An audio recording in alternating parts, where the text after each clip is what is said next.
What's going on, everybody? Welcome back to another great episode of Geek Babble. As you can see, I've got my crew here, and we're going to be diving into some Marvel topics this week. The last few episodes have been pretty DC heavy with coming out of DC Fandom, but this week has been all about Marvel news. So this is a prime week to bring in my buddy Dave Hampton, who he just backed out. So there he goes. He's a big Marvel fan, so when he comes back in, you guys will see his point of views on stuff. There he is again. Let me add him back. Dave, I was just praising your ability to love Marvel. So I called that I was going to get kicked out. I heard none of what you said. I'm sure it was all flowery and accurate. All I said was that I said that it was this episode's all about Marvel, and you love Marvel, so you're a great contestant to have on. Oh, not contestant. Contestant. Oh man. Yeah, a great analyst. There you go. And then obviously Chris Crow, who's been in every single episode of Geek Babble. He's here again. I'm a fixture around here. That's right. That's right. If Dan didn't just have a baby, I'm pretty sure he would have been on this episode too. I actually never leave this spot. I'm always in the spot ready. This exact. You don't leave. There you go. You just wait for the live streams. Yeah. All right. Well, guys, there's a lot of Marvel news that happened this weekend. Over the last week, really. First of all, we'll talk about this breaking casting news that happened this week, and that is Tatiana I'm going to butcher this name. Maslany is cast to play She-Hulk. Get it right. Yeah, she's cast to play She-Hulk. Oh, Dave, I can't keep that thing up there with you there. You got me all jacked up today. I'm sorry. Yeah, well, normally there's like 4 or 5 panelists, and when that happens, the screen shrink. So 3 makes it difficult to see the thing at the bottom. That's all right. That's all right. I won't keep it on there. I won't keep it on there the full time. But yeah, so she's cast to play Jennifer Walters, aka She-Hulk. So, guys, have you seen Tatiana in shows like what's the show she does, Dave, that you liked?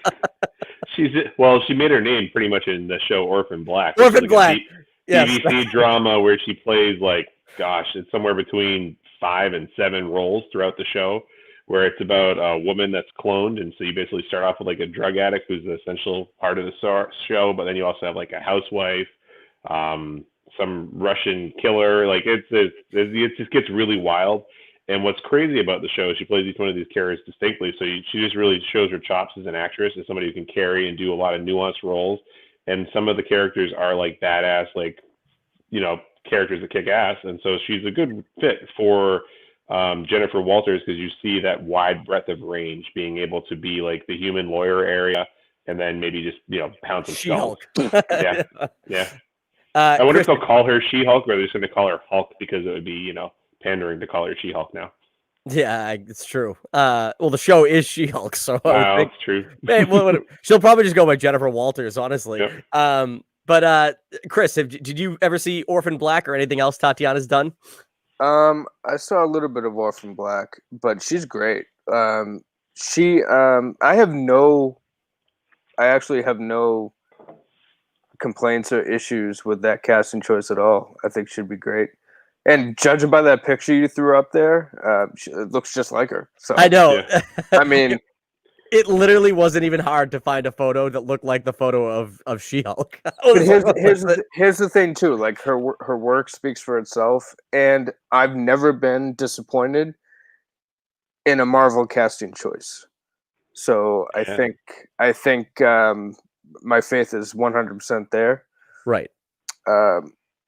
They always well, even no matter who they cast, they always seem like the actors give it 110%, and they usually own the role. So there's only one massive miss, and it's the Netflix Marvel world. So I don't know if you counted or not. Danny Rand? Yeah. Just absolutely terrible.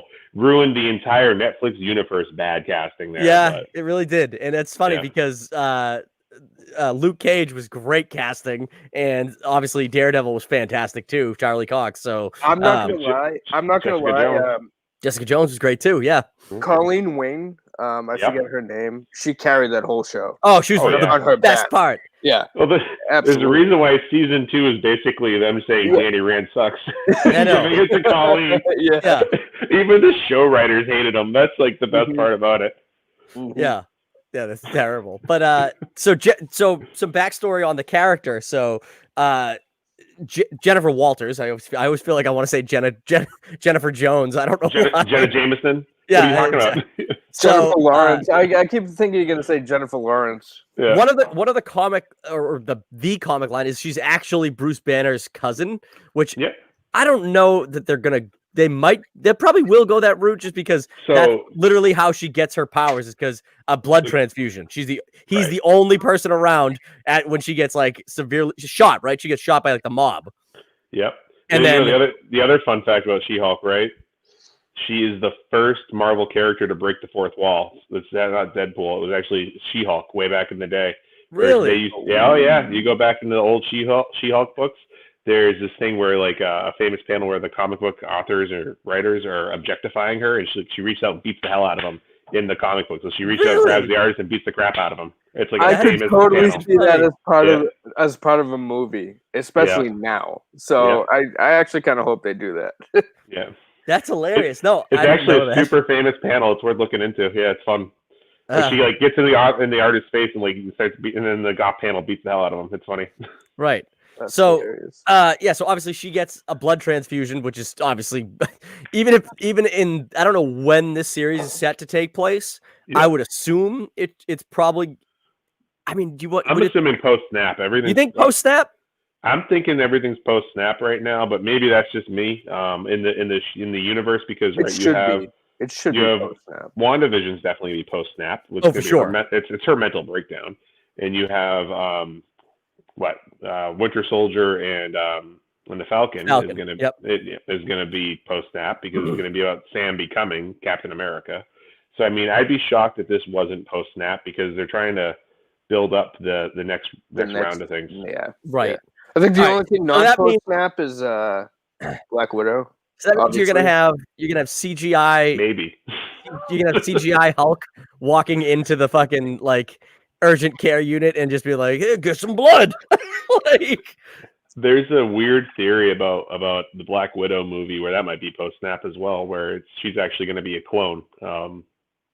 oh, Yeah, so it's cloned Interesting. Natasha. Yeah, so But- that could be post snap. I don't know though. That's just me. This is me spitballing. They say it's not, but see, I thought have a hard time. I heard that was post Civil War, pre Infinity War. that's what they're saying. But I'll buy it when I see it. Right. Well, anyway, so she gets this blood transfusion, and then the people who tried to kill her show up to kill her again while she's recovering, and that's what triggers the anger to get her to just turn into She-Hulk.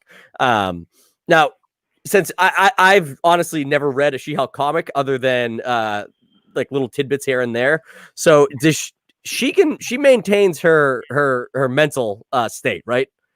She's just Because like she's- more, right? She's like more emotions, like bigger emotions, but she's still Jen. She doesn't go like rage monster. So Okay. I haven't read a lot of She-Hulk books, but like in the Avengers books, because she's a main fixture in the 90s Avengers, Right. she maintains her personality. Okay. And so like if she gets mad enough, she can go rage mode. Mhm. Actually, and there's a great comic Avengers Disassembled that happens like way back when, where she kills the Vision, and it's because she rips him in half. She rips him in half. and- I've seen. and That's one of the ones I've read. yeah, because that's where Scarlet Witch makes her lose control of her emotions, and she goes full Bruce Banner. Right. Yeah, That's right. Yeah. All right. So she's got the possibility of going. I would assume that at least the first time you see her, she's going to be totally out of control, and then maybe calm herself back down. But do you think we're going to see Mark Ruffalo in this series? Have they announced that? I think Okay. they have. Yeah, they've talked about it. He's still in the universe. Like, and I know he finished his Hulk story, but I wouldn't be surprised if it's gonna be one of those things where maybe he actually dies and they pass the mantle rather than just be a blood transfusion. You think they're gonna kill Hulk in this series? I do. I mean, would it matter at this point? I mean, the Avengers are done.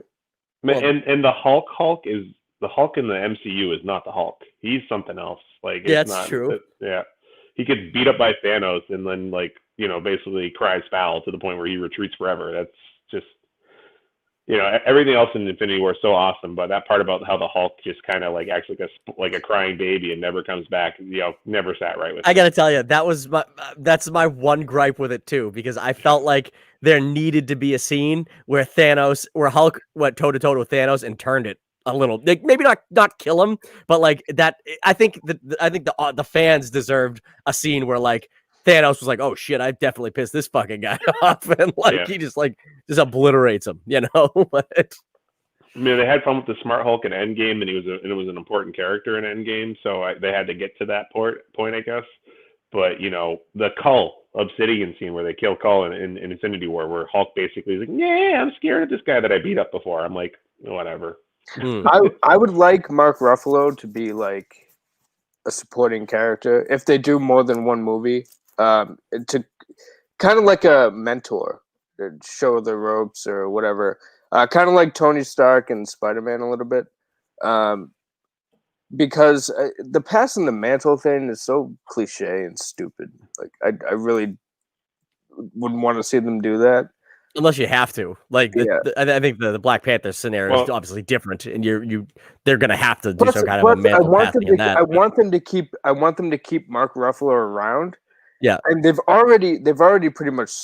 I wouldn't say sworn off, but they've kind of moved away from trying to do any Hulk movies because they don't have the rights. They don't have the rights to do Hulk movies standalone. That's why. Hulk standalone movies don't have a good. They don't have a good track record. So. Well, you know what though? Maybe I don't know. The Norton one's not bad. It's just owned by Fox. No, it was Universal that owned. I forget who owned the rights to Hulk, but he's on. They can use Hulk in any movie where it's not a standalone Hulk movie. Well, they can't call him the Hulk either, or something like that. Because there is the Incredible Hulk movie with Edward Norton, which I mean, they call him Hulk. They say we have a Hulk. They say like all these things. They can. There's a certain term they can't use legally. I can't remember what it is. Maybe they can't call him the Incredible Hulk. The Incredible Hulk is technically part of the MCU, right? And that is it's a standalone Hulk movie. No, I know that, but that was made that wasn't back. That was like an association with Marvel. That it just so happens. That they allowed Robert Downey Jr. to film that post-credit scene for what they were going for. Yeah. It was like the last movie made before it became Marvel Studios. Universe. Yeah. Well, it's the one they do after Iron Man. So it's Iron Man, then the Hulk. Right. And I can't remember. I'd have to look at the affiliations on who actually owns the Hulk character, but I know there is some legal challenges with it. But I thought when they made the Hulk movie, they were addressing it. No, that's why he has. That's why they never made a sequel. That's why they never made a sequel. That's why he keeps showing up in everybody else's movies or Avengers or whatever. Is She-Hulk a TV show or a movie? It's going to be a movie. Movie. Oh, yeah. That's a movie. Series. I thought She-Hulk was a Disney Plus series. Yeah, it is a series. So my understanding with Ruffalo is they went to him when they renewed his contract and they said we could give you one standalone movie or we could break up your story across 3 affiliated movies. So I don't think that they couldn't do it. I thought that was a contract negotiation with him. Well, again, I don't know the company that owned it, but at least and it might even have been Fox or Sony even. So since they've struck these new deals and now they own Fox, maybe that has squashed that. But again, this would have taken place after Infinity War anyway, or Endgame anyway. So potentially, the easiest way to settle this is go watch the Ang Lee Hulk because everyone loves that movie. It was great. Universal had Hulk. Yeah. Okay. So there you go. So yeah, I don't know if they still do or not. I mean, they're making money off of not doing anything because they know Disney's going to have to pay them to use the character. So, whenever I think of Universal, I think of the fact that they own the characters in the state of Florida. That still makes me chuckle. So, you can't have Marvel Florida because Universal owns them. And that's crazy. Like, honestly, Universal should rebrand those rides and just be like, dude, go to DC or like take DC characters, but Six Flags I think owns them. So I don't know. Have you been over through? I just love walking through the Orlando airport. And Universal has their own pop-up store where it's only Marvel goods they're selling. So I don't think they're going to do that. That's true. What do you mean, Harry Potter? Well, that's true. Yeah. You know what's insane to me? A lot of Phase 4 is going to be series on Disney Plus. And when they first announced that, I was like, "This is stupid. There's no way this is going to work." It can't work. And then COVID hit, and now everything's going to streaming services. I'm like, these motherfuckers. They're always a step ahead. Maybe they made COVID. I don't know. Yeah, right. No, Yeah. but that's so funny. I thought about that today. Actually, I was like, I know this isn't on the agenda, right? But you know, the other big casting news that happened this week was they casted Kang. Yes. Yes. They what's the actor's name? He's in Lovecraft County on I HBO forget Max. his name. But he's awesome. He's awesome. I love Lovecraft County is one of my favorite shows I'm watching right now. So okay, good to know. It's wicked, dude. It's wicked fucked up. Like I tried watching one episode and it got real Cthulhu on me, and I'm like, okay, this isn't what I expected. So that's like literally that show. I know we're going on tangents, but that's totally cool. Yeah. So the every episode is its own like niche kind of TV show. Like it's one continuous story. It's one continuous story with the same characters. But like the first episode is a like straight like unexpected horror movie that like just happens in the woods like randomly at the end of it. It was kind of fucked up. The second episode, it's very Resident Evil. They're at this mansion with these like religious zealots, and like it's right off the back of that episode. And then there's all this cult, and like they have to escape, and they do. And then the third episode is like a ghost story. I haven't seen it yet. No, but I'm not spoiling what happens. But like the third episode's a ghost story, and then the fourth episode, which was my favorite I've seen. I haven't seen the fifth one yet. It felt like Raiders of the Lost Ark, like, but it's all horror. It's all set in like a horror world. So this show is gonna do Resident Evil better than the Resident Evil. Oh, it already did, dude. If you watch the second episode, watch the second episode of Lovecraft County, and it's like literally it's the mansion. Like it's just creepy and fucked up with like creatures and like it's good. But the it's a great show, and the guy who plays the main character is cast as Kang the Conqueror, and but. So here's my thing with that. So, phase 4 villain between this and Galactus, or he's coming at some point. Kang is going to come as like a big Thanos-like presence. But like my thing is, Kang is a big villain like that, but he's getting introduced in Ant-Man 3. It's not quite the superhero to take on Kang. Well, this is the fun part about Kang, right? Is that Kang gets beat plenty of times, but because it's the timeline that gets messed up, he always comes back.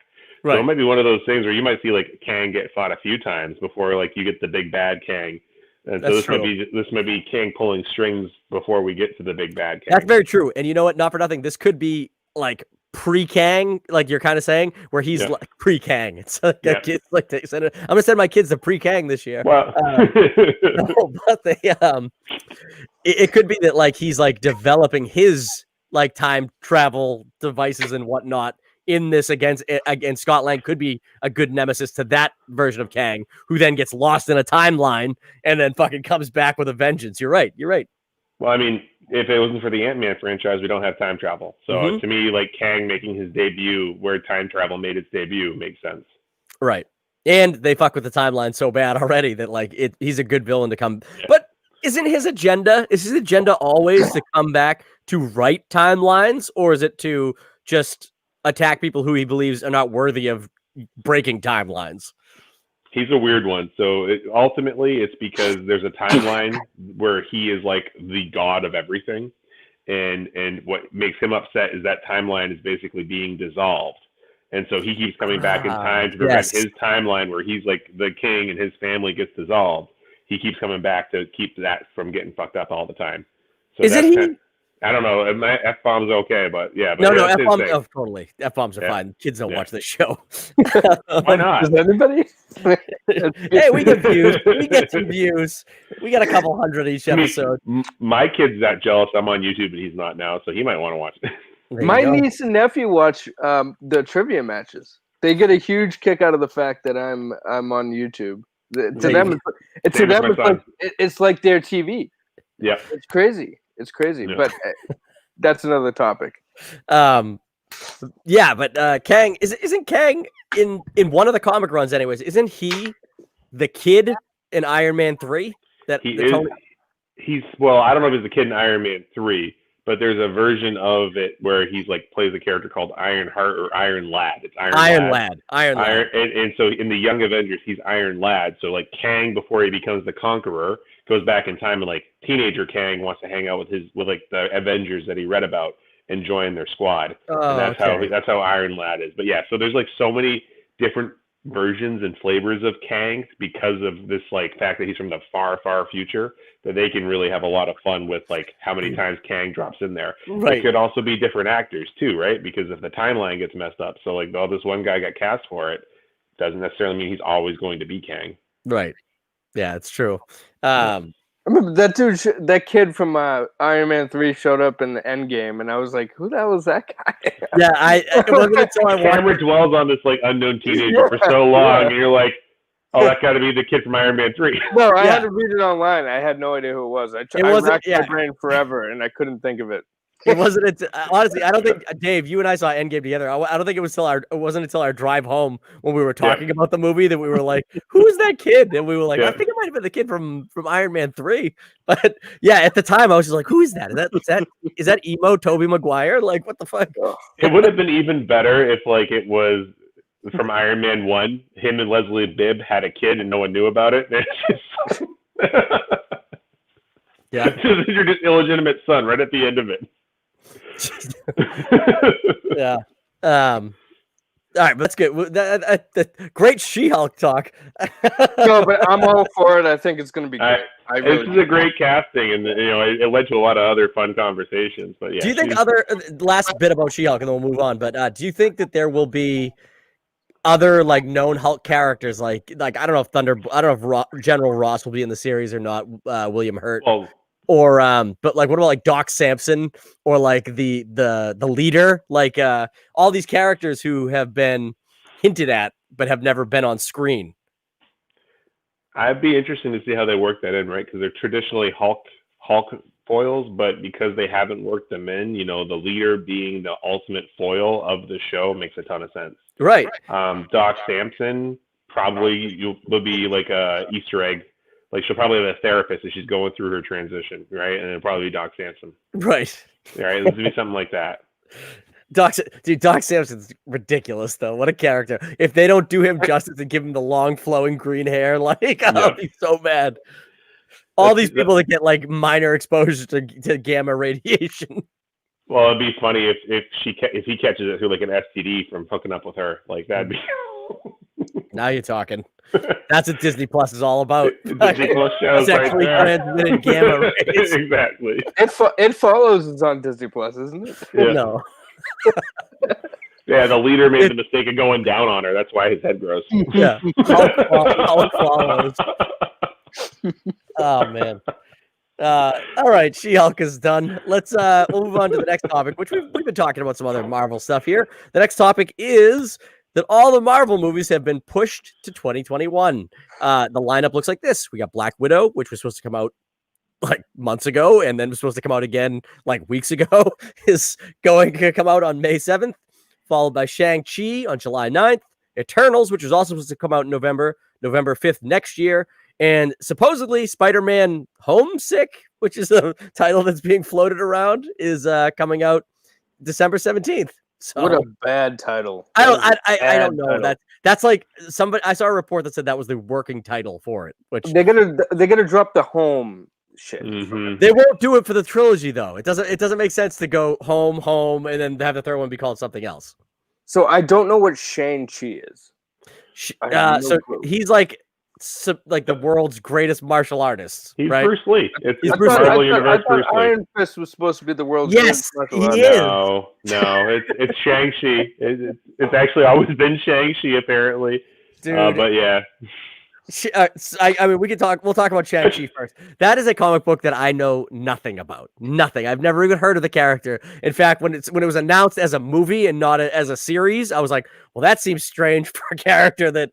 And when I did the background look into him, I was like, yeah, this character doesn't seem all that cool to me. But I mean, this is a transparent China cinema grab. That's what this is. I mean, yeah. It's not that it's. They can't tell a good story with it here. But he was a character that was introduced around the same time Iron Fist was, for the same exact reasons. Is they wanted to grab that kung fu culture and package it in a comic book and then sell it. So that's why you have that like Iron Fist meeting Luke Cage and becoming heroes for hire, because it was such a big thing in like that Harlem area. The Right. comic book buying was Iron Fist, and then instead of just having one white savior, there's actually an Asian kung fu practitioner. So that's what I was gonna say. I was gonna say Yeah. Shang-Chi, all right, we've already whitewashed this saga. Let's like do it right and actually cast somebody that's like culturally appropriate to be this character. Yeah. So, but like powers and abilities, is he just really good at martial arts, or does he have like some kind of like enhanced strength or anything? Pretty much just really, really good at martial arts, but there is some type of like he can harness his chi and do things with that. You know, saying like that, Dragon Ball Z type. Like I was just about to say, so he has like a Kamehameha.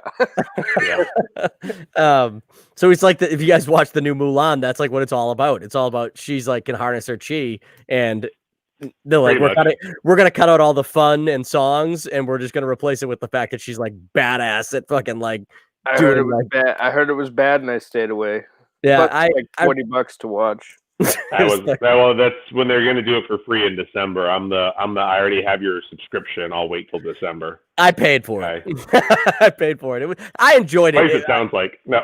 I enjoyed it. It was the kung fu was pretty cool and stuff like that. Jet Li is in the movie, and I didn't know it looks nothing like Jet Li. I didn't know that, and then I'm 98% sure that they overdubbed him with somebody else's voice, because it was not his voice when he was talking, which was even crazier when I was like, "Holy shit, that's Jet Li!" So, but no, it was okay. But Shang-Chi, I heard it was good, but like it's what you said. It's more of an action movie than a kids movie now. Oh, dude, there are like hordes of death in this movie, like full on. If you remember the scene from Mulan where there is the avalanche scene where she's fighting on the mountainside and like the Huns are coming and she shoots a fucking rocket and the avalanche falls down and covers all the Huns army and all that stuff. That scene is an actual battle where the Huns have flaming cannonballs that are just obliterating like dozens of troops. Like they hit them and they're gone. They set up like the phalanx, like 300, but they just get smashed to bits. And I was watching, I was like, holy shit, I can't show this to my kid. So they went full 300 on it. Yeah, they did. But yeah, no. So there's parts that are good. I think if you are expecting it to be anything like the original, you're going to be disappointed. But if you're just expecting like a good like action movie set in feudal China or whatever, it's pretty good. So, but anyways, Shang-Chi, the thing that makes me excited about him or this movie potentially is the name of the movie, which is Shang-Chi and the Legend of the Ten Rings, which obviously that's got to be the action. I mean, you got to assume the real Mandarin will be the bad guy in this film, right? That's what the rumor is. Like, okay. That's what they've dropped, is that the Mandarin is the villain. Okay. That's good, because that will fix what I hate the most about Iron Man 3. Kingsley? Yeah, Ben Kingsley's back. Wouldn't it be great if Ben Kingsley, the actor, was like actually really the Mandarin, and he comes in and he's like, he just like morphs into this other character and he's like, oh, I fooled them. I need to get my 10th ring back. That'd be interesting. But I don't have a problem with that movie being when it's scheduled, though, I guess, right? That's the thing. And same thing with the Eternals. I'm a little annoyed Black Widow isn't just dropping on Disney Plus. That movie's already way too late to begin with. It's ready to go. It's after, especially if the timeline part of it is true, right? And it's happening in between Infinity War, or after Civil War and before Infinity War. Right. There's no real timeline reason to push it back. It's I don't know. Maybe it's because of the way Mulan performed on Disney Plus is why they pushed this back. Because it's a financial thing. They're like, you know what? People go to see Marvel movies, but the problem is that I don't know if I just don't know how many people are going to go see this movie with how much they've had to wait for it. They said that on Disney. They said on Disney Plus they made $200 million on Mulan. That's how much it cost. Right. And, so see that I don't blame them for that, but at the same time, if it's finished, just release it. More people. The thing is, though, I think more people, if Black Widow was going to be dropped, I think more people would have spent that $30 to see Black Widow than they would have to see Mulan. Yeah, especially with the reviews on it. So I'll tell you, if they dropped it in July, like when a lot of these companies started doing the direct to digital releases, they probably would have like been the same as every movie that came out this year if they pushed that out and sold it early. So Right. like they kind of made a mistake holding it, and I think that's the mistake that's not going to get better with time. It's going to be something that gets worse with time. Right. Eternals, you know, at the same time, like there's no hype for it yet because of everything that's happened with COVID. So that getting pushed out, no big deal. But Black Widow, you know, this happened in the middle of it all. And so everyone's been waiting for it and they keep hoping it's going to drop. So they're just going to, you know, make this worse. Yeah. And honestly, I don't even see, I mean, unless a vaccine is out early 2021, which I mean, that's probably unlikely that it's going to be out then.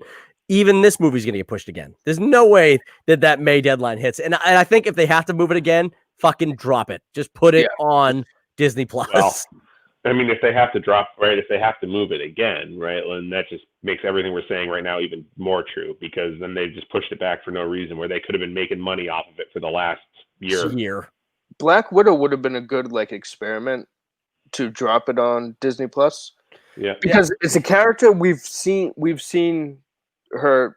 No, this is just like a filler movie. Let's be honest, it's a filler movie.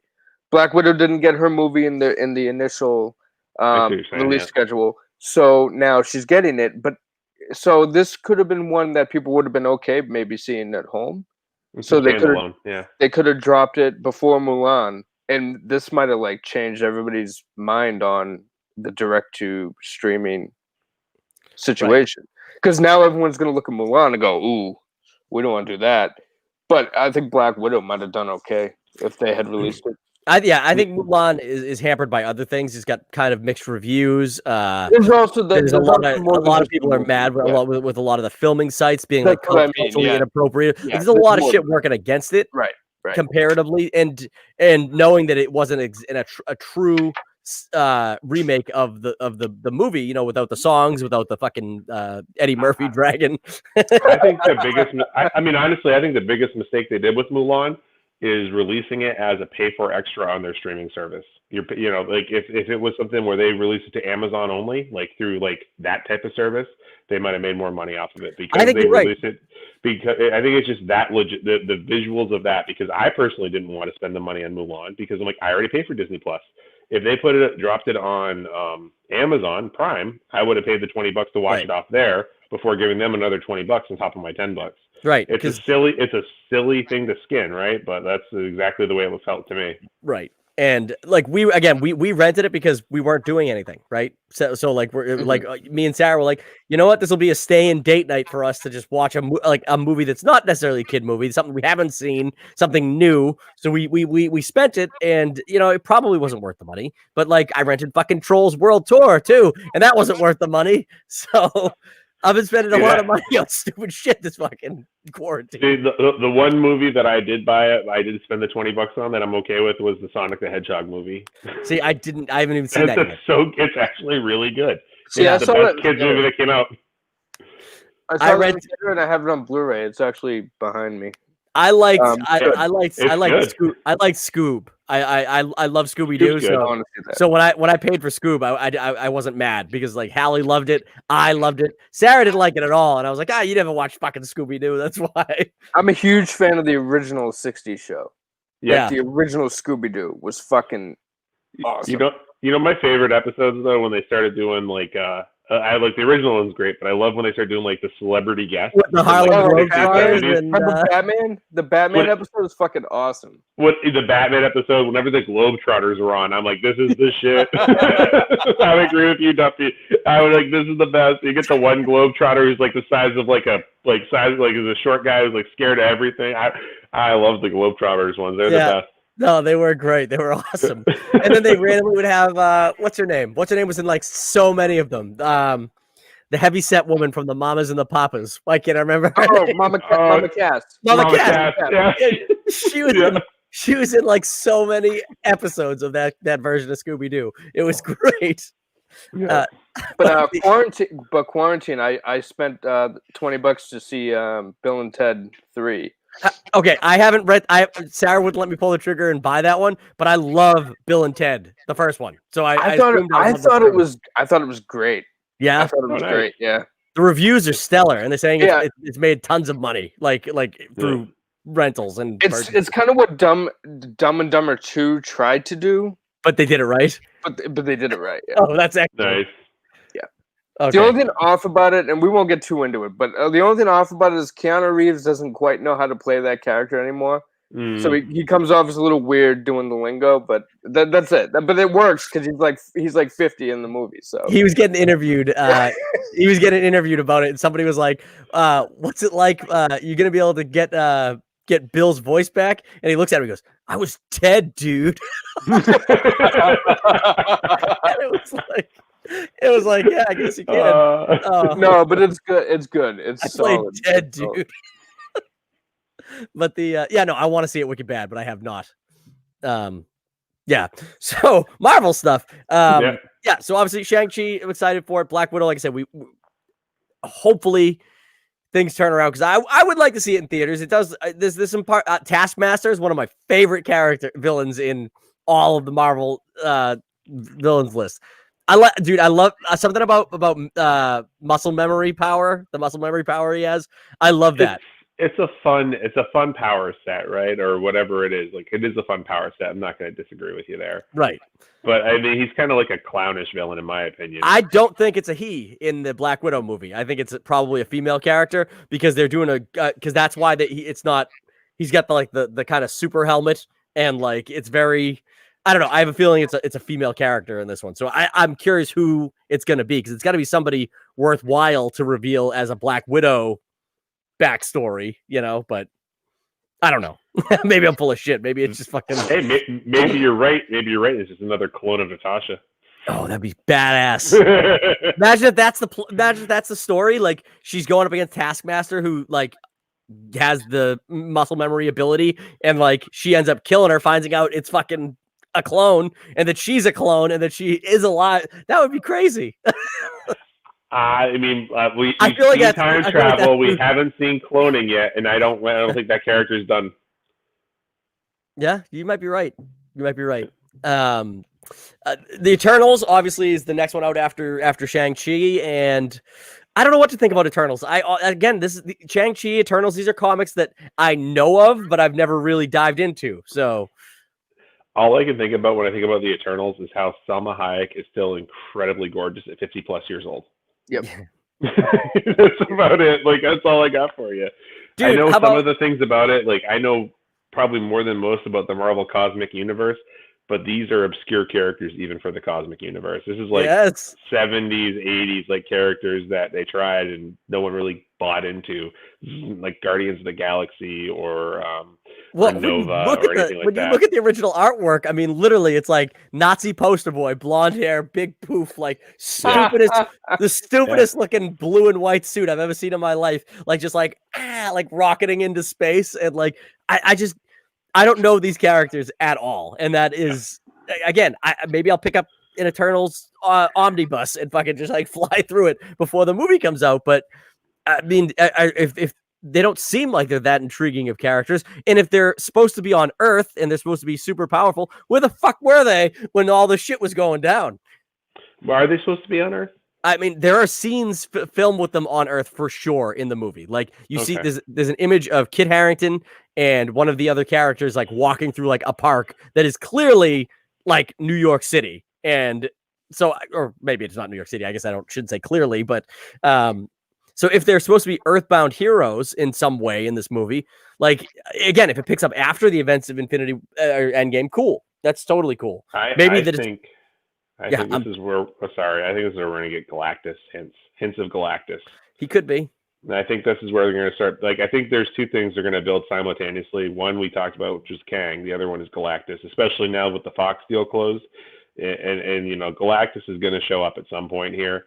And the Fantastic Four as well. But like, I think this is where they start building to that by setting the background for a Galactus-like character somewhere out there.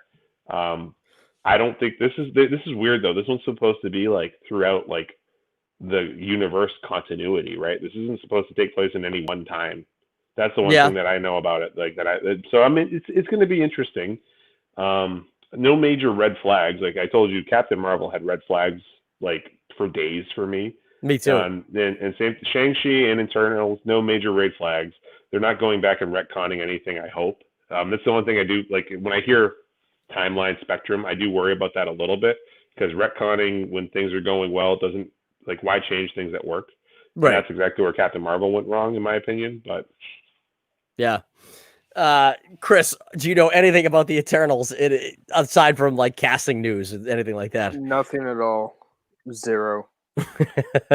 Yeah. This is like Thanos' family. That's about it. Same. What was it? Thanos' family, or are they like the same like level of power being? So the planet that Thanos is on in Infinity War and Endgame, where they're fighting him in Infinity War, that's where everybody's supposed to, like, some of these, they're all supposed to be from that planet. Titan? Titan, right. They're all supposed to be from Titan. And some of them, like one of them specifically, is his brother. And then I don't know if they're going to have like all of Thanos' family, but I do know that some of them are related to Thanos. So Thanos will probably show up in the movie. Are they going to look like, some of them are going to look like Thanos? Because I've seen, from what I've seen, like they're humanoids, some of them, and for sure. I mean, obviously we haven't seen release. I didn't like Kamal Najani from what's it called, the Silicon Valley. He's fucking ripped now because he had to get in shape for he'd gotten in shape for his character. So I'm pretty sure his character's humanoid. From what? No, so the Thanos comics, they basically talk about Thanos like he's like an afterbirth of that, from that planet. Like he was born wrong, and born so wrong it showed up in his skin and his character, and he looks wrong. And so everyone else kind of looks like perfect humanoids, other than Thanos. So they're not going to look like him. Yeah, only Thanos will have his like triple butt chin or whatever it is. All right, so that well, I'm not saying you're wrong, because I don't know these fucking comics to save my life, but at least when he's on Titan in Infinity War and he does the fucking the time stone, so he can like look back at the or the reality stone, so we can show what it looks. But you know what? That could be him manipulating the reality of it. But you see purple people walking around, so in the background when he shows. I'd have to rewatch it. Yeah, I'd have to rewatch it. That's one of the things I honed in on when it showed it. Because I'm like, what do these people look like in the background here? It wasn't for Eternals. I was just like, do they all look like Thanos? I want to know. And then, sure enough, they did in that. But again, Reality Stone. He could just be like, I was fucking. My planet was great, even though he was really like, like the redheaded stepchild of Titan. That's something they can easily just disregard, because they probably because only a loser like me would hone in on what they look like. They probably you just gave it a counter argument. And I hate to say it, but they probably put that in there so people wouldn't get confused. Like, who are these? Who are these people? Oh, they're purple. Oh, okay, they must be Thanos people. Like, you know what I mean? So that's something they could easily just shoe under the rug. There is the precedence already set, though, that like a lot of the planets in space in this universe are like a hodgepodge of different like beings. Like Guardians of the Galaxy, everywhere they go, it's like it's like the fucking cantina at Star Wars. So like, well, yeah, and the thing is, like, it's always interesting to me that Thanos is like a truth teller in the MCU, because in the comics he's a liar. He lies all the time. Yeah, they wrote that character way differently. Right, and so like they are probably going to write certain things of that backstory differently as well. So maybe they're not related to Thanos.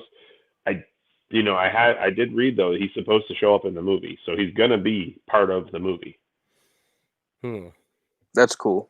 Yeah, I'm always down for more Thanos. If it's set in the timeline prior to his death, I'm cool with it. I don't want to see him show up in like. Oh yeah, no. I don't want to see him show. I don't want to see him show up in like the futuristic timeline. Like, I'm back again. Like, no, fucking stay dead. Well, technically, Death won't let him die in the comics. Every time he dies, he always comes back, because Lady Death won't let him die. That's the one thing I hated about Endgame.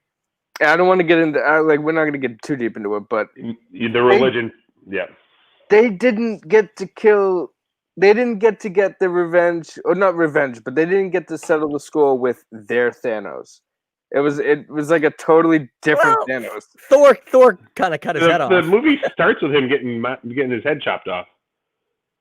Oh yeah, well yeah, I guess. But yeah, no, you're right. They kill him 2 times. You don't think it's as satisfying that like the snap was done to a Thanos who like literally didn't know these people? Yes. That's what I mean. It felt like it was the same guy, but it felt like it was I loved it. I actually love that the blip snap happens to a Thanos that was able to tell the story of when he won and how these little assholes are trying to stop him from winning. It's like retroactively. Right. I actually think that's even more sadistic. He knows he won, and he's there to stop him from him not winning. That's awesome. Yeah, dude. Yeah, that Thanos was way more fucked up than the one we got in Infinity War and Infinity War, in my opinion. I mean, the Thanos and Endgame is like you're like one-dimensional big bad. He's just a bad guy. He doesn't give a shit. Like the Thanos in Infinity War. And I remember the lead up to Infinity War when Duffy and I were talking about this. I'm like, I hope they make it a Thanos movie where he's the protagonist. And they did it, and that's why that movie is probably the best one is Infinity War. I love Endgame as well. I like to watch them both. But like just that every time you think the heroes are going to win, they don't because they're actually the antagonists. This is a Thanos movie. Get over it. And it's so awesome that he wins at the end. Well, that's why it even says at the end, it says Thanos will return. Yeah. Like Maybe that's such a smart thing. Maybe that's why I was so disappointed with it because it was they won against a one-dimensional Thanos. It wasn't the Thanos that you were like. I was like rooting for him honestly, and then and that's the best. That's the best villains. Those are the best villains. Is when you can look at it and go, oh, okay, I see it. Yeah, I see what you're doing. Yes, the best villains are ones who have a point of view. What is it? Everyone's the hero in their own story. Like Thanos is definitely the hero in his own story, at least based on his perception of his perception is feasible. That's what makes him so fucking interesting. He's not like a mustache twirler, you know. But he is though because he knows that in doing the snap, he's not going to take himself out of existence. Right? Yeah, I guess so. That's horse shit. His whole thing, like he's like, well, it's like who decides who lives and dies on these planets? Like the 50% population calls. Like he would never put himself on the line to save that planet. Never. Right. To me, the most tragic thing you think that he does to himself throughout that isn't when he kills Gamora the first time. It's actually when he gets rid of the Soul Stone, and that all happens off camera. Because like even killing Gamora, to your point, it's he still like he knows he's going to have her in the Soul Stone, so it's still selfish and it's still selfish. And so when he actually gets rid of the Soul Stone, so that snap stays done, there's also this whole problem about like living things kind of do that and will continue to propagate. So if he really cared about that, then why would he actually ever get rid of the stones? There's a logic problem here. You know what? I think I wouldn't be shocked if. Because I think one of the workarounds here is, especially given that like Guardians 3 is supposed to have Adam Warlock and his tie-ins with the Soul Stone and all that shit. I wouldn't be shocked if he saved the Soul Stone, to be honest. If like he pulled it, because he said he used the stones to destroy the stones. He didn't say he snapped them out of existence, though. Isn't it just he may have used the Power Stone to destroy all the stones and then destroyed the Power Stone, or like. But as far who knows? But as far as Endgame goes, right? Like. All he did was get rid of the stones in that moment in time. He didn't actually think it through. He was for such a master planner. He didn't think that through entirely because he was grieving. The stones can come back to any point now, right? Like so. Yeah. Well, I don't know that movie. Like as much as I like Endgame, the fucking time travel shit that's left up in the air at the end of it, I'm just like, there's some loopholes here we need to address. But that's every time travel movie. I just love how they beat the crap out of Back to the Future. I know. I don't know. As far as time travel goes, Terminator's pretty airtight. Well, that's because that's one-way travel. It's always one-way travel. Yeah. So with one-way travel, you don't have to. You don't have to worry about it. You're literally trying to fuck up the timeline. Like that's like. But Endgame has my favorite scene in all 22 Marvel movies. Or 23. What's it? Iron Man just grabbing the fucking gauntlet and going, I am Iron Man. And that's your favorite scene? Snaps. It's my favorite fucking scene. I don't know. I'm a big fan. I'm a big fan of Cap on your left when they all come back. That was literally like I, honest to God, in the theater, I teared up 3 times. And that was like, so even though it was that was not like the most like sad emotional. That was like the happy tears. I was like, oh, they're back. They're all back. That whole end battle scene. Like, I mean, for me, as a Cap head, when he picks up Mjolnir for the first time, like I was just like, like to me, that's the scene for the movie. But like It's because Iron Man is the MCU. Like he's so integral into it. They're probably going to introduce the Fantastic Four fixing the satellite there, the Edith satellite. It's going to be the Fantastic Four fixing Edith, and then the blip happens, and that's how they get turned into the Fantastic Four. Like it's going to be something ridiculous like that. The radiation hits them. Yeah. Well, they're fixing Edith. You're so Tony Stark will be responsible for the Fantastic Four. You're probably right. Yeah, you're probably right. But like I Am Iron Man is so good. I guess that was ad-libbed though. He ad-libbed that. It was his idea. It wasn't in the script. But what's so great, it ties the whole entire saga together. Because the very last thing he says in the very first movie. Right. I am Iron Man. And it's fucking. I was like, oh, it's so weird. It's because it's so good. Because he says, I'm inevitable. And as soon as he starts talking, like everybody knows what he's going to say. I was like, oh my God, he's going to say, I am Iron Man and snap his fingers. And I didn't know. I didn't know what he was going to say. His line delivery is fucking pro. Yeah. It's so good. Like, it's awesome. I fucking Iron Man. He just like snaps him out of existence. That was beautiful. Beautiful. The hammer ringing at the end of the movie though, I remember us looking like what is that? What is that noise like during the credits? Yeah, what is the sound at the end of Endgame? And it's just him hammering in the cave. Honestly, the I Am Iron Man just made that just singular hammer noise at the end of the credits like that much more resonant because of that. Because you're like you ties those two movies together, and you don't have an MCU without Iron Man. And like that Hail Mary in the end credits that got everybody just a little bit teased and more interested in what happens next. Right. Yep. And Robert Downey Jr. himself came out and said he's done. He's not making any more Iron Man movies. Yeah. You know what, though? Let me tell you something. As much money as he's made on this project, he's also made really shitty movies outside of the MCU for the past fucking 10 years. You don't like Dr. Dolittle? Nobody did. Due Date's not bad. I like Due Date. His Due Date was okay, but it's just planes, trains, and automobiles. There's nothing new there. His time to shine was that Dr. Dolittle. He's like, I'm out of Iron Man. Let's go. And that was bad. It was terrible. I wouldn't be shocked. I liked him as Sherlock Holmes. I liked him as Sherlock Holmes too. Surprisingly. Here's my point, though. Right, like it clearly is a problem with the classics here. Let's go do something new. Like the problem is the classics. Like Dr. Dolittle, Sherlock Holmes. Take on an original project. Yeah. One of my favorite Robert Downey Jr. movies is Kiss Kiss Bang Bang. Oh, that's awesome. That's like pre-MCU though. That was good. That was good too. It is, but he needs to get back to that kind of stuff, I think. That's the role that got him Iron Man, I'm pretty sure though, because they watched that and then it was that and his casting. Like he walked in and he's Tony Stark. Like there's no you couldn't find a more perfect actor for a more perfect role. Right. And I think that was post drugs too. So it was. That was his first. That was his first successful movie back from being clean. So and I'll tell you something. I don't think anything keeps you clean more than making billions of dollars off of a movie franchise. Really? I was gonna say seeing Val Kilmer in Kiss Kiss Bang Bang would keep me clean because he looks fucked up as shit. True. Taking one look at him. Yeah, exactly. Whoa, Val. I'm out. That's actually not that bad for Val Kilmer. Did you ever see the HBO series Life's Too Short with Warwick Davis?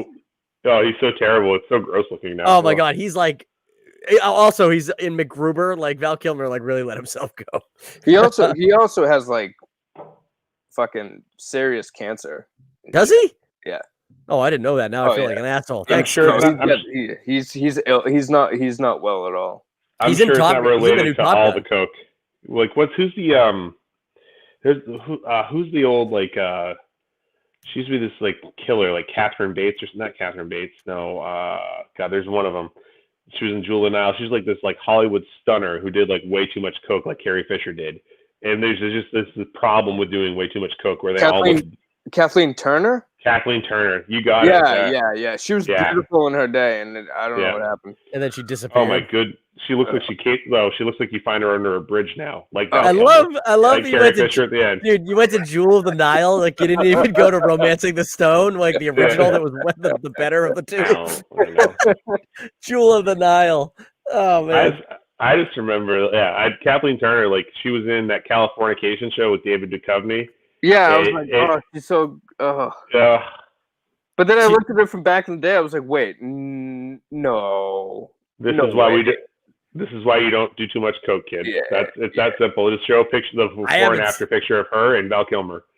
Jesus, I haven't seen her in anything since War of the Roses. Her and Michael Douglas did so many fucking movies together. Yeah. Jesus Christ. But Californication was fucking awesome. It's like season 3 or 4. It gets a little weird and too long, but yeah, I agree. Season that show was real good for the first few seasons. I never watched it. Worth it. It's worth watching. You're missing out. Yeah. The last. Oh, sorry. Go ahead. No, so the first season alone, just watch the first season if you don't want to watch the rest of them. The first season's awesome. I did see that was Susan Sarandon's daughter was in it, and she's a knockout. So that's yeah. She plays. Yeah. She's like a stripper, right? All I'm gonna say is big. Yeah. Yes. She takes after her mother. Seriously, have you ever seen Susan Sarandon back in the day? Yeah. She's fucking like she was stacked. But anyways, before we get pulled off the air. What do you mean is still? Yeah, probably is still. There's knee knockers now.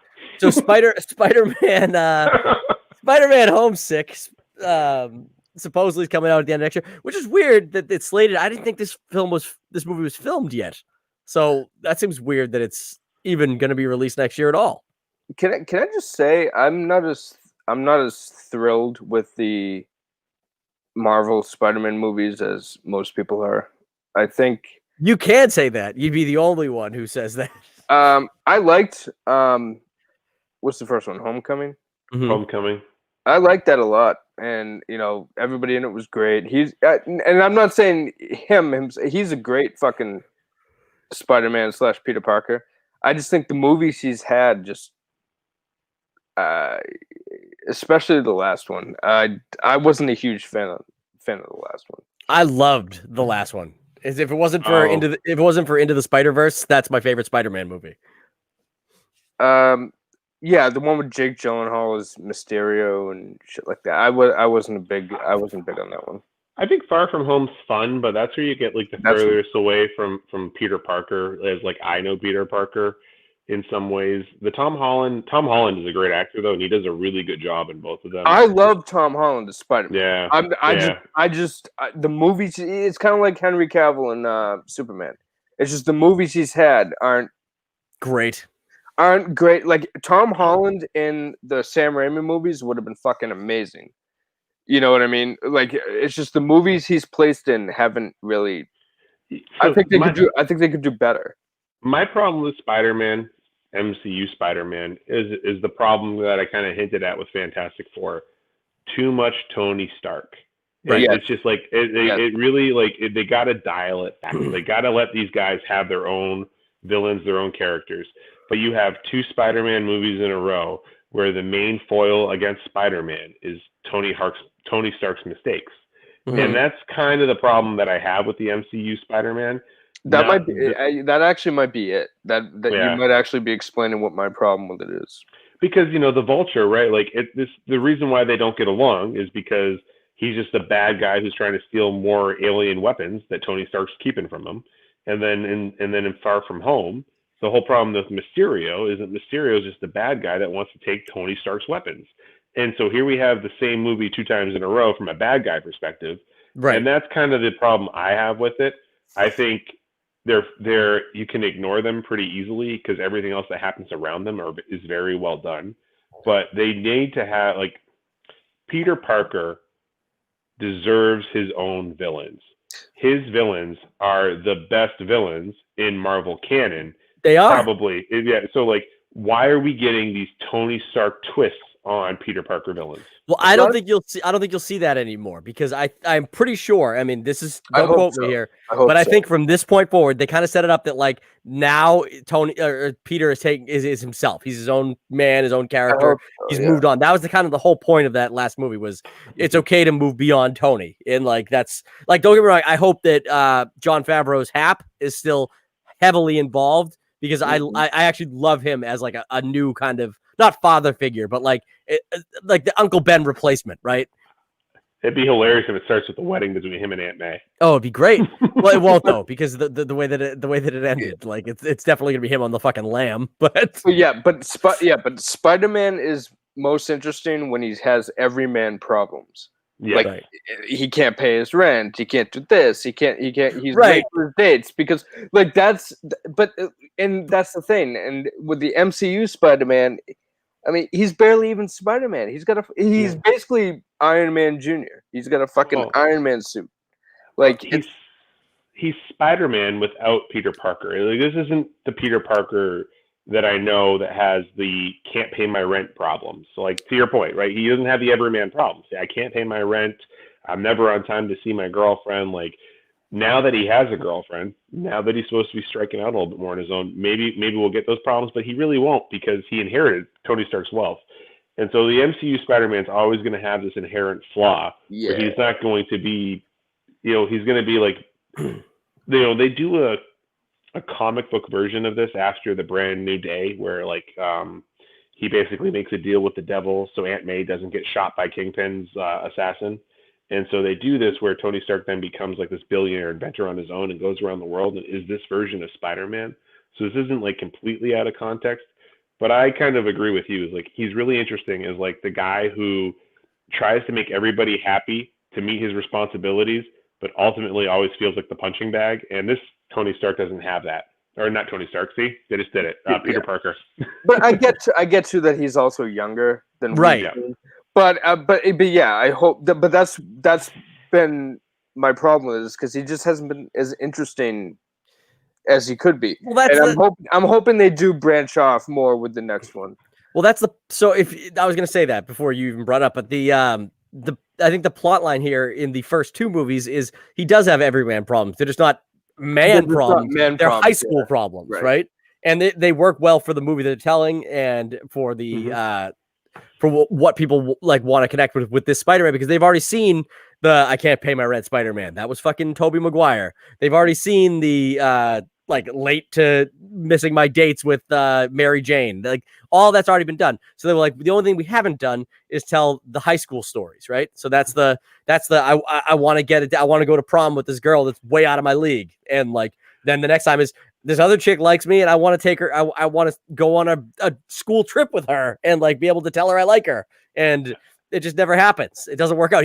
All that shit always falls in his face still. It's just not the tried and true stories we've seen, True. I kind of hate that Flash Thompson's just another nerd too. I agree with that. I agree with that. I like that kid. I love the Grand Budapest Hotel, and I thought he was awesome in that movie. But Flash Thompson needs to be like a real bully. And I understand maybe this is what new bullies look like, but the bullies in my high school were not like this nerd. Like I would have loved like the football like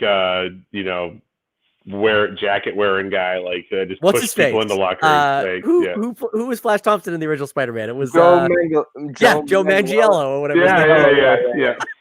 Like the guy who clearly looks like 35 when he did the movie. Oh, he was, dude. 35 might have been fucking 40.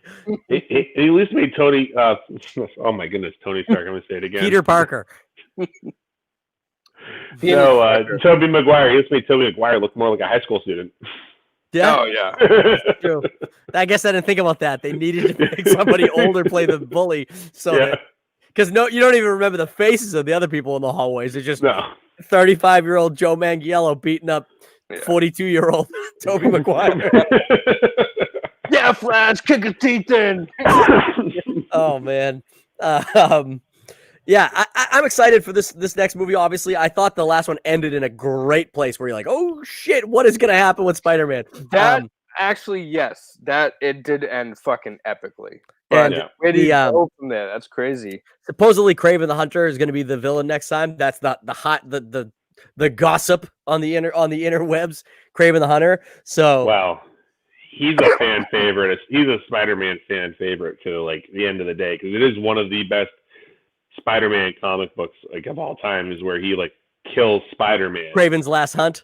Yeah, puts him in a shallow grave. Right. That goes around solving crimes as Spider-Man to show that he's actually a better Spider-Man.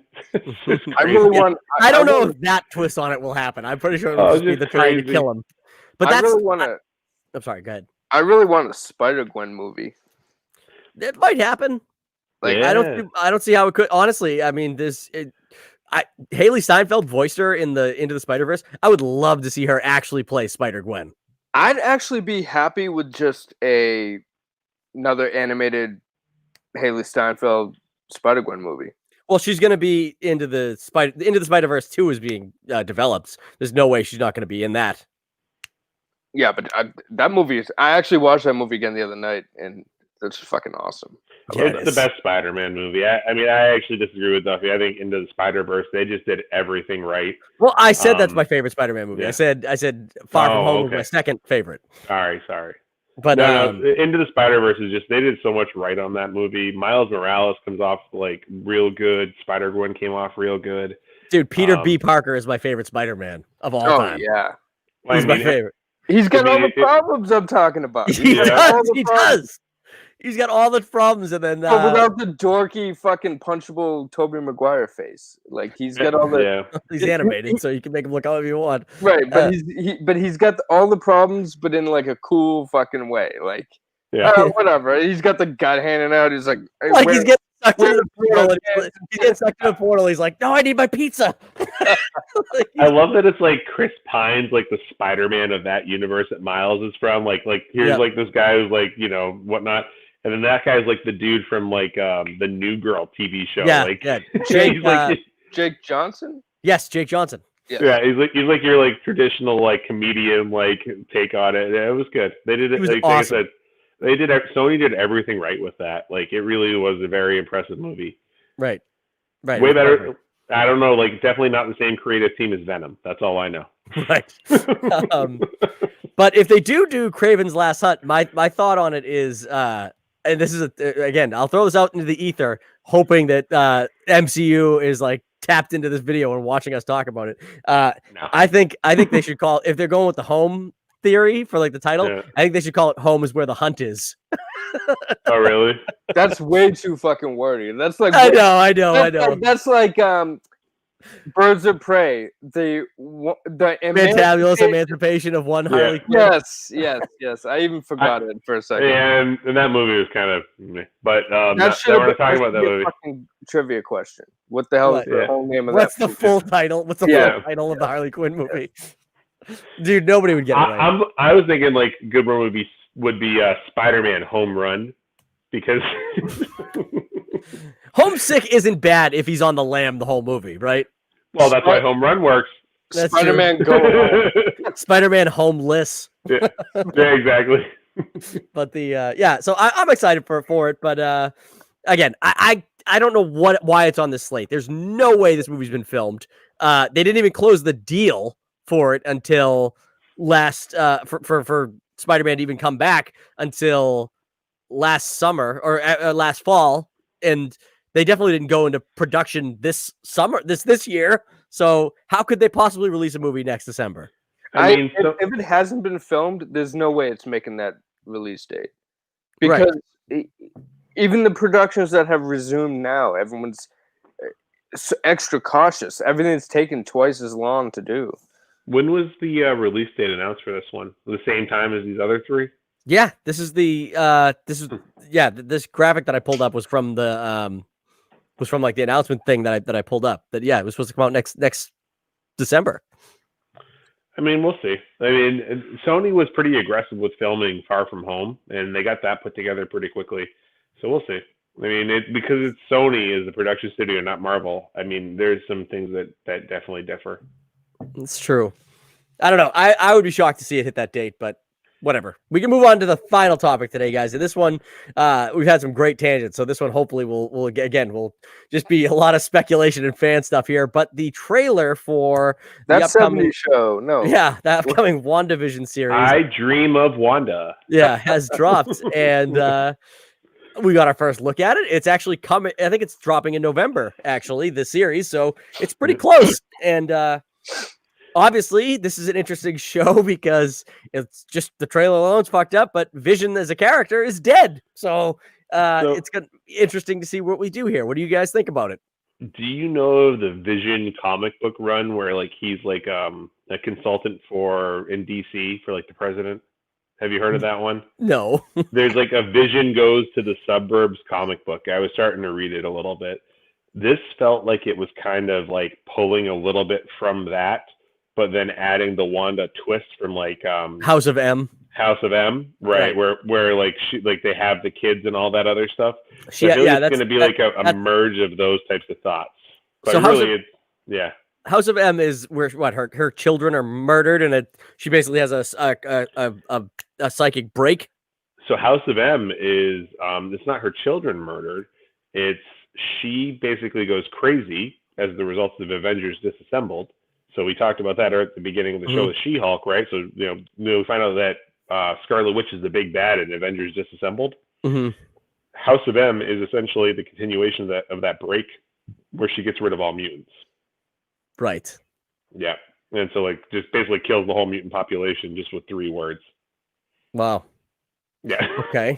Yeah. It's a little dark. I'm pretty sure that's not the arc they're going with in WandaVision, but her kids in it are figments of her imagination. She envisions them into that reality because of her killing the Vision. And so like this is kind of like taking that part of the twist. So sorry. Yeah. No.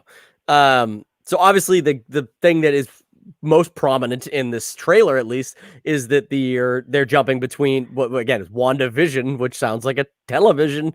They're jumping through all the classic television series. It looks like, and I have some theories as to what I think that is representing, but I want to know what you guys think. Chris, what do you think about the trailer and what it might represent? So clearly, it's all in her mind. That's all I really give. And this part now. I said that I thought it looked bad, and I think it does kind of look bad. But I get what they're doing. I get that the whole goofy sitcom aspect of it is like it's a choice, like it's on purpose. But I mean, it still looks bad. I don't know. I don't know what to think of it. I don't know. I honestly don't know what to think of it. Okay. I think it looks fun. Like I think it looks like they're doing that Bewitched rip. Like it's an intentional choice to start off there.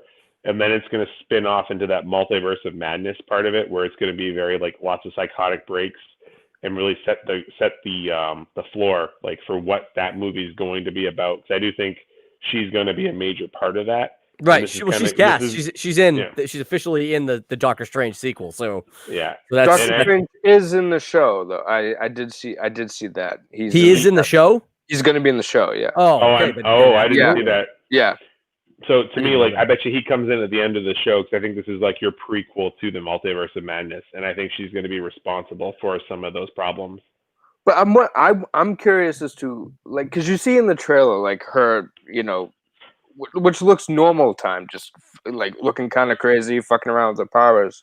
Yeah. I'm curious as to why she has because I know it's all visions of her that she has. I'm curious as to why she sees them in a like 50s sitcom.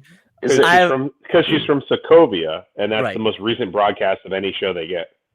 So that could be it, but it also jumps. You see it jump to 80s and 70s sitcoms too, though.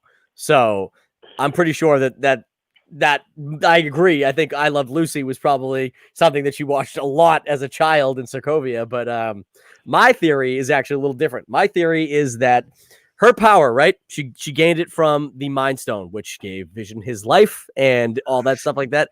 She's intrinsically connected to Vision already, just based on her powers. Now the Mind Stone's gone, right? Mind Stone's gone. But before he had his fucking brain caved in to have it ripped from his skull, he was having his brain mapped by the Wakandan people, by Shuri, right? So I think what this show really is going to be, and I know that she's in Multiverse of Madness, so something probably happens along the way that causes that to happen. But I believe what is going to happen in the show, and you can quote me on it right now, that this is Kevin Duffy's theory. They are trying to rebuild Vision in Wakanda, and in order to do it, they're having some side effects with his body rejecting it or whatever while they're trying to rebuild his mind. I think what you're going to see in this is she is entering his brain and creating some kind of a paradox for him to live in mentally while they repair his brain. I like the crazy Wanda version better rather than the sane Wanda building him, but I see where you're coming from. I just think because in the thing right there, like, because you see again, if it's all in her head, how in the trailer do we see Vision going off and doing his own things inside these worlds? You know, he's having conversations with people. They're like, "You're dead," and he's like, "What the fuck?" Like, he's trying to solve his own mystery too. So I think if it was, and it might still be her going crazy, because I bet that is part of it. I bet you her mental lapse is what causes this to all to come to head, and probably what causes the multiverse of madness to occur while she's supposed to be keeping Vision safe inside these like sitcoms that she's creating or whatever. But neither of them. I just love.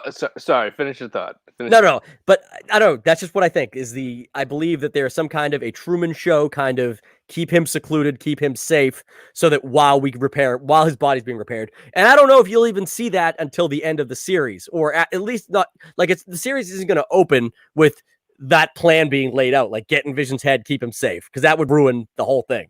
I believe it's going to be like a mystery, like what the fuck is going on, and then by the end of it, you're going to be like.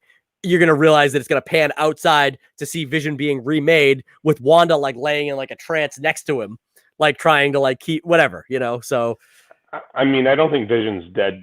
I agree with you that much. I think like they got enough of his brain copied that there's going to be a Vision in the MCU. And so like, I agree with that part of your theory. I do wonder, I mean, the one thing about Wanda and Vision being able to go off on his own journeys is she does have reality altering powers, and in the comics she is capable of creating other people in that reality altering powers.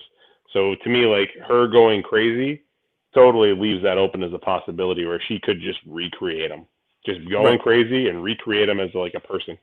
But it's like her like making people in reality, which is something that happens in the comics a couple of times and creates lots of challenges.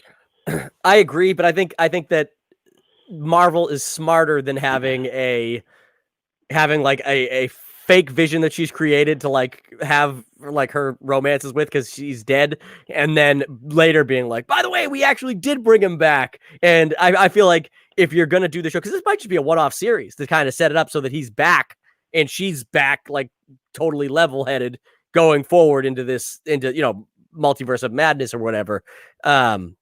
I just can't imagine that they would blow the opportunity to get it all done in one take rather than be like, gotcha with the first one. But no, he really is being worked on right now.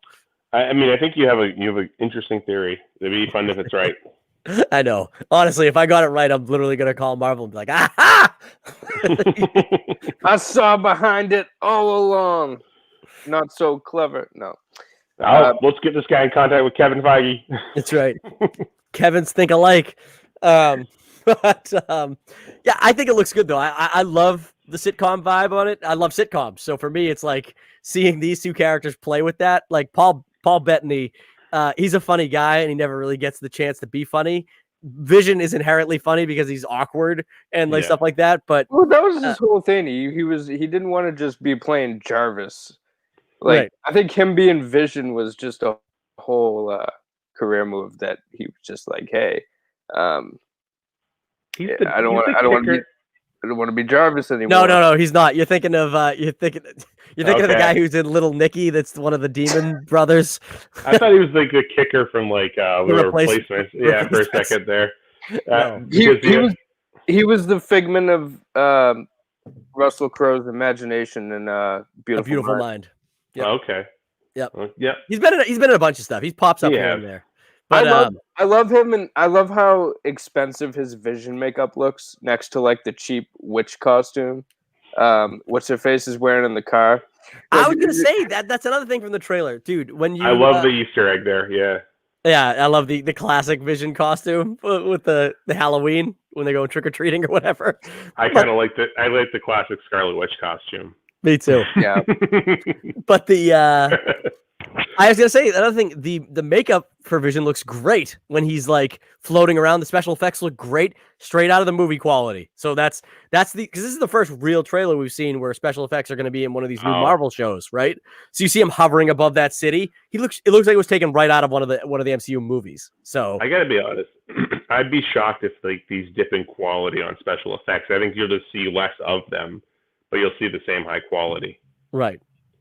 Because like that's the whole bragging point, right? Like they want this to be like you're in the MCU still, right? And so like if they want you to feel that, they're not going to give you like Wolverine origin special effects to close out the goddamn show. And this is something new, and we're in a post Game of Thrones world where. I mean, shows have good special effect budget. Yes, and especially since these especially if it's Disney and Marvel. Well, especially since it's Disney and Marvel, and these are canon, legit Phase 4 projects. So they're going to have the theater.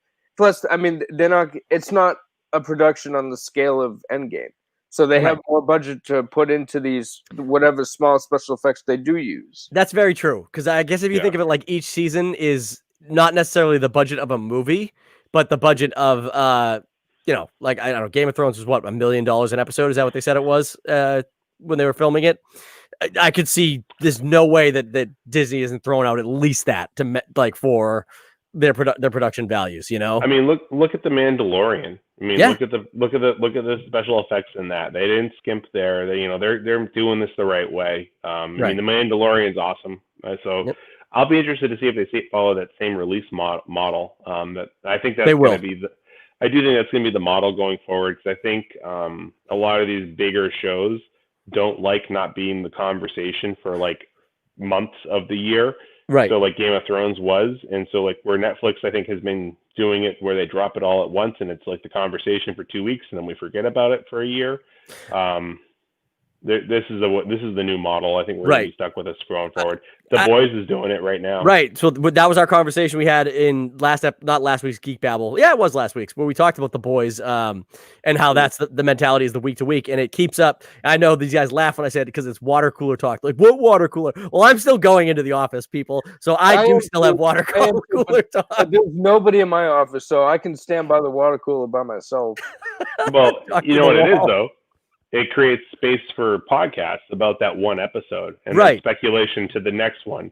And so it's part of the pop culture conversation for 2 months rather than 2 weeks. Duff, we should do episode by episode of The Boys. Whatever. No, like when WandaVision comes out or whatever. Yeah. I want to do episode by episode. Mandalorian season 2. Mandalorian literally comes out at the end of October. I am totally down with doing episode by episode. We'll set it up to do it the night that what did they drop on Fridays? I think so. Fridays might be a little. Well, you know what? It's quarantine. Do Saturdays. Saturday, whatever. Saturday nights we could just do. I'll definitely do Mandalorian reviews. Yeah, I think Star Wars talk. Yeah, I think one. Not a geek. It should be like a sub genre. Yeah, it won't be Geek Babble. It won't be an hour and a half. It won't be an hour and a half. It'll be like a 45-minute episode talking about each one. I think the reason why they're doing it. You guys should as well. Yep, that's right.